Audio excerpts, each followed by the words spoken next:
दोस्तों, स्वागत है आपका मेरे YouTube चैनल इंग्लिश बाबू पर। और आज मैं फिर हाजिर हूँ आपके साथ एक नई स्टोरी लेकर। और दोस्तों, आज जो स्टोरी मैं आपके लिए लेकर आया हूँ ये एक शॉर्ट मॉरल स्टोरी है। बहुत ही अच्छी, मज़ेदार, बहुत ही अच्छी कहानी, अच्छे मॉरल के साथ। उसके अलावा दोस्तों, आज की इस कहानी में आपको कुछ नए इंग्लिश के वर्ड मीनिंग सीखने को मिलेंगे, उनकी करेक्ट प्रोनाउंसिएशन के बारे में पता चलेगा। और हमेशा की तरह जो इसका ग्रामर का पार्ट है उसे डिटेल में कवर करेंगे, तो एक एक स्ट्रक्चर को आप बड़ी आसानी से सीख पाएंगे। तो चलिए दोस्तों, आज की इस कहानी को हम शुरू करते हैं। और सबसे पहले कहानी का टाइटल देखते हैं। कहानी का टाइटल है अदर्स पोजेशंस। क्या मतलब हुआ दोस्तों? अदर का मतलब होता है दूसरे, और यहाँ एपिस्ट्रोफी एस है जिसका अर्थ हुआ का, की के। अदर्स का मतलब हुआ दूसरों का, और पोजेशंस का मतलब होता है कोई भी सामान, वस्तु। अदर्स पोजेशन का मतलब हुआ कि दूसरों का सामान, वस्तु या फिर जायदाद, मतलब कि दूसरे लोगों की कोई भी संपत्ति, जायदाद, उनके स्वामित्व वाली चीज़ों को पोजेशन कहा जाता है। तो क्या अर्थ हुआ? अदर्स पोजेशन, दूसरों की चीज़ें, या कह सकते हैं दूसरों के स्वामित्व वाली चीज़ें। तो दोस्तों, ये आज की इस कहानी का टाइटल है, शीर्षक है। और अब मैं इसे पढ़ना शुरू करता हूँ। आप लोगों से रिक्वेस्ट है कि आप कहानी को बिल्कुल ध्यान से सुनें। यदि आज की कहानी में आपको कोई भी नया शब्द या फिर नया स्ट्रक्चर मिले तो आप उसको ज़रूर नोट करें, और यदि कहानी पसंद आए तो लाइक भी ज़रूर करें। तो चलिए इसको शुरू करते हैं। One day, an aged man was going to attend a religious gathering, and a young man was going to meet his beautiful fiancée। क्या मतलब हुआ दोस्तों? ये बड़ा सेंटेंस है, इसको मैं थोड़ा थोड़ा करके ट्रांसलेट करूँगा। ये जो वाक्य है ये पास्ट कॉन्टिन्यूस का सेंटेंस है। पास्ट कॉन्टिन्यूस का मतलब होता है ऐसे वाक्य जहाँ वाक्यों के टेल पर रहा था, रही थी, रहे थे जैसे शब्द आते हैं। ऐसे वाक्यों में वॉज या फिर वर्ब का इस्तेमाल हेल्पिंग वर्ब के रूप में किया जाता है। साथ में वर्ब की फोर्थ फॉर्म लगाई जाती है। वर्ब की फोर्थ फॉर्म का मतलब होता है आईएनजी फॉर्म। और एज्ड का मतलब होता है बुजुर्ग, वृद्ध को एज्ड कहा जाता है, जो कि एक एडजेक्टिव है। वन डे, एक दिन, एन एज्ड मैन, एक बुजुर्ग आदमी, वॉज गोइंग, जा रहा था, टू अटेंड, अटेंड मतलब शामिल होना, शामिल होने के लिए, अ रिलीजियस गैदरिंग। दोस्तों, रिलीजियस का मतलब होता है, ये एडजेक्टिव है जिसका मतलब धार्मिक, और गैदरिंग का मतलब होता है कोई सम्मेलन, कोई सभा। तो क्या अर्थ हुआ कि वो एक धार्मिक सभा में, धार्मिक सम्मेलन में शामिल होने के लिए एक वृद्ध आदमी, एक बुजुर्ग आदमी जा रहा था। एंड आ यंग मैन, और एक जवान युवक, एक युवक, वॉज गोइंग, जा रहा था, टू मीट, मिलने के लिए, हिज, अपनी ब्यूटीफुल, सुंदर, फियांसी, मंगेतर से।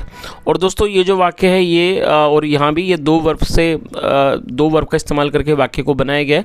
तो जब आप कोई भी ऐसा वाक्य बनाएं जहाँ पर आप दो वर्ब का प्रयोग करना चाहते हैं, तो पहली वर्ब के बाद आपको टू का यूज़ करना है कंजक्शन के रूप में, और टू के बाद वर्ब की फर्स्ट फॉर्म लगाई जाती है। तो इस तरह से पूरी लाइन का क्या अर्थ निकला कि एक दिन एक वृद्ध आदमी, मतलब बुजुर्ग आदमी, एक धार्मिक सम्मेलन में शामिल होने के लिए जा रहा था, और एक युवक अपनी सुंदर मंगेतर से मिलने जा रहा था। They both met on a road. दोस्तों, ये जो वाक्य है ये पास्ट इंडेफिनिट का अफर्मेटिव वाक्य है। और जब हम पास्ट इंडेफिनिट में कोई भी अफर्मेटिव का वाक्य बनाते हैं तो वहाँ वर्ब की सेकंड फॉर्म का यूज़ किया जाता है। मीट का मतलब मिलना, और सेकंड फॉर्म है मैट। और दोस्तों, दे का मतलब होता है वे या फिर वे लोग, जब सब्जेक्ट में एक से अधिक लोग शामिल होंगे, यहाँ तक कि अगर दो लोग भी होंगे तो उसके लिए हम दे का यूज़ कर सकते हैं। और दे एक प्लूरल नाउन है जिसकी हिंदी होती है वे। और आप इस चीज़ को याद रखें कि जो दे है वो एक से ज़्यादा लोगों के लिए इस्तेमाल किया जाता है। बोथ का मतलब होता है दोनों। दे बोथ, वे दोनों, मैट, मिले, ऑन आ रोड, एक सड़क पर। तो पूरी लाइन का क्या अर्थ निकला? They both met on a road, वे दोनों एक सड़क पर मिले। सो इसलिए they began to talk and became friendly. और दोस्तों बिगिन का मतलब शुरू करना और सेकंड फॉर्म में बिगिन, और ये भी पास्ट इंडेफिनिट का ही वाक्य है। BEGN सेकेंड फॉर्म है। सो इसलिए दे बिगिन टू टॉक, इसलिए उन्होंने बात करना शुरू कर दिया, या कह सकते हैं इसलिए वे बात करने लगे। एंड बिकेम और बन गए फ्रेंडली, फ्रेंडली का मतलब होता है दोस्त जैसे, और वो दोस्त जैसे दोस्ताना वो हो गए, दोस्त बन गए। चलिए आगे देखिए। The aged man said, why don't you come with me to attend the religious gathering, you will learn about some religious teachings. क्या अर्थ हुआ? The aged man said. और दोस्तों ये जो वाक्य है ये भी पास्ट इंडेफिनिट का अफर्मेटिव वाक्य है जहाँ पर सेकंड फॉर्म लगाई जाती है। द एज्ड मैन सेड मतलब वृद्ध आदमी ने, या कह सकते हैं बुजुर्ग आदमी ने कहा, why don't you come with मी। और दोस्तों ये प्रेजेंट इंडेफिनिट का इंट्रोगेटिव वाक्य है जहाँ पर डू या डस का यूज़ हेल्पिंग ऑफ के रूप में किया जाता है, साथ में वर्ब की फर्स्ट फॉर्म लगाई जाती है। तो क्या अर्थ हुआ कि बूढ़े आदमी ने कहा, why don't you come with me to attend the religious gathering, तुम धार्मिक सम्मेलन में शामिल होने के लिए मेरे साथ क्यों नहीं चलते। You will learn about some religious teachings. दोस्तों ये जो वाक्य है ये एक फ्यूचर इंडेफिनिट का अफर्मेटिव वाक्य है, और जब हम फ्यूचर इंडेफिनिट में कोई अफर्मेटिव का वाक्य बनाते हैं तो वहाँ विल का इस्तेमाल हेल्पिंग ऑफ के रूप में किया जाता है, साथ में वर्ब की फर्स्ट फॉर्म लगाई जाती है। LEARN, लर्न का मतलब होता है सीखना। तो उसने क्या कहा कि you will learn about some religious teachings, आप कुछ धार्मिक चीज़ों के बारे में, जो धार्मिक उपदेश हैं, धार्मिक चीज़ें, उनके बारे में आप सीखोगे। नो नहीं। थैंक यू, आपका धन्यवाद। I wish you should come with me to meet my beautiful fiancée.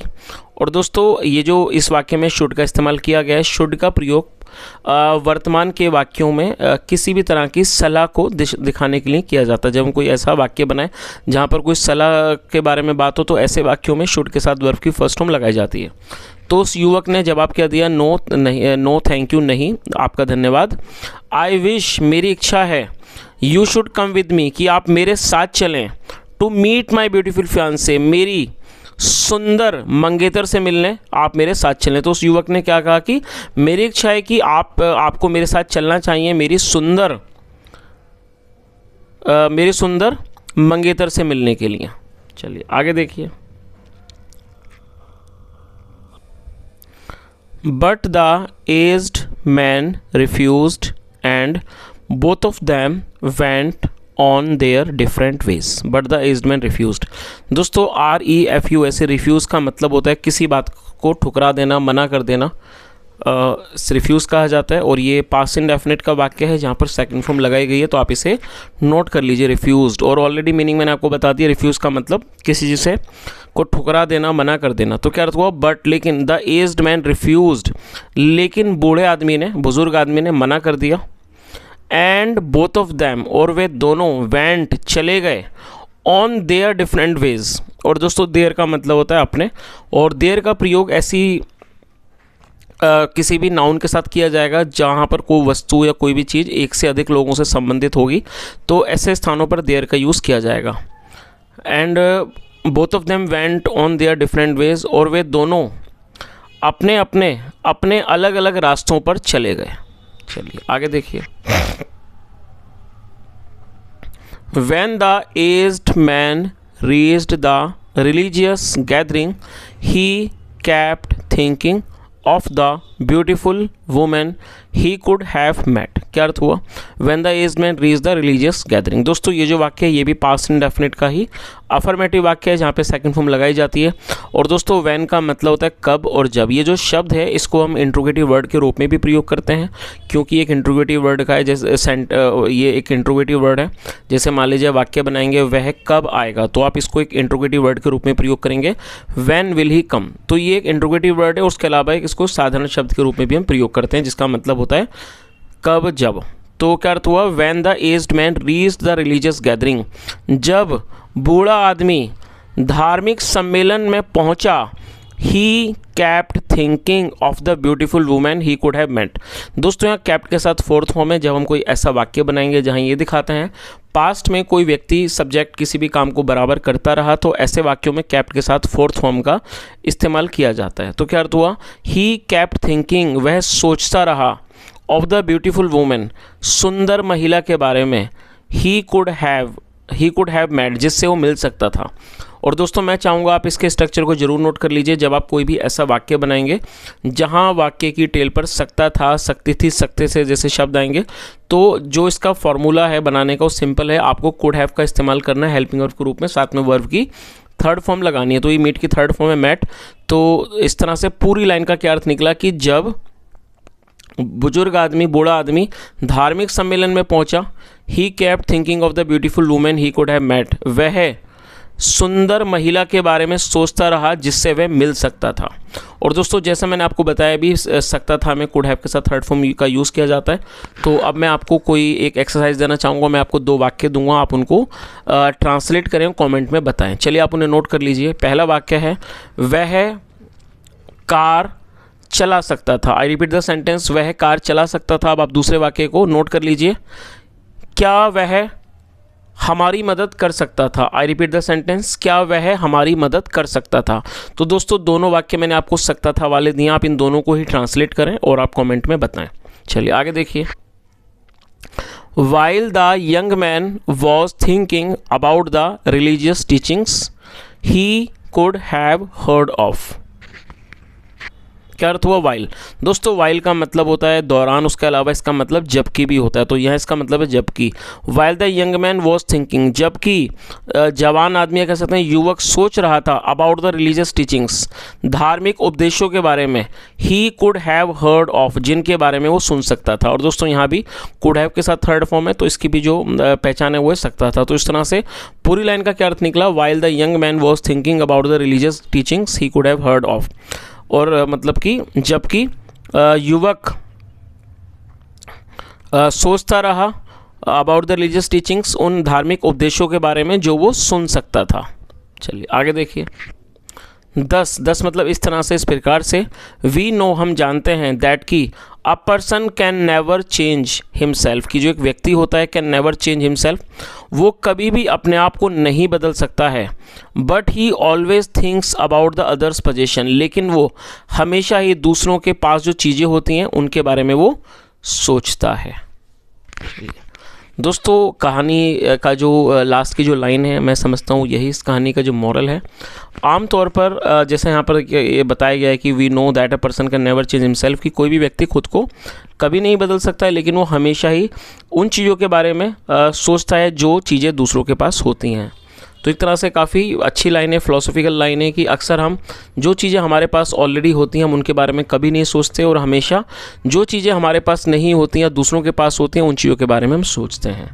तो दोस्तों ये आज की एक छोटी सी कहानी है, और यदि छोटी सी कहानी थी, अब यदि आपको अच्छी लगी हो, मेरा पढ़ाने का प्रयास भी आपको अच्छा लगा हो, तो आपसे रिक्वेस्ट है आप इस वीडियो को लाइक करें, शेयर करें, चैनल को ज़रूर सब्सक्राइब करें। यदि आपका कोई भी सुझाव हो तो कमेंट में ज़रूर बताएं। And apart from this guys, sometime I see a lot of comments and you guys asking me, sir, how can we improve our English or how can we learn English speaking? So guys, I mean there are certain things which you can do at your end, and I'm sure that you know by doing those things you can easily speak English. The first thing is that if you want to learn how to speak in English, then you have to start speaking, because you know if you suppose if you want to improve your writing skills, then obviously you need to write something on this. Just like that, if you want to improve your communication skills, if you want to improve your spoken English, the only thing which can help you to speak. So right now what I'm trying to tell you is that you should try to speak in English as more as possible, as much as possible. There are certain things which you can do. I mean, just talk to your friends, talk to yourself, and if you do not have anyone who can talk to in English, just try to talk to yourself. Stand in front of a mirror, just imagine that you know your friend is there in front of you, just talk to him, and slowly you will feel it, you will find it very boring, but slowly you will see a lot of changes in yourself, and it will definitely improve your communication skills. And whatever comes to your mind, whatever you think, just try to translate that in your mind, try to translate that in English, and this process is going to help you a lot. And whenever you get a chance to get reading, try to read some newspaper, some English book, and apart from this, try to speak in English with your friends, and the more you practice, the more you learn, right? So there is no shortcut of that. If you really want to improve your communication skills, just try to speak as much as possible. So guys, that's it for today. I hope you enjoyed this session. Then do like this video, and apart from this, if you have any type of suggestion, any feedback, you can just share your feedback in the comment section. Thank you so much for listening. Have a nice day, and bye.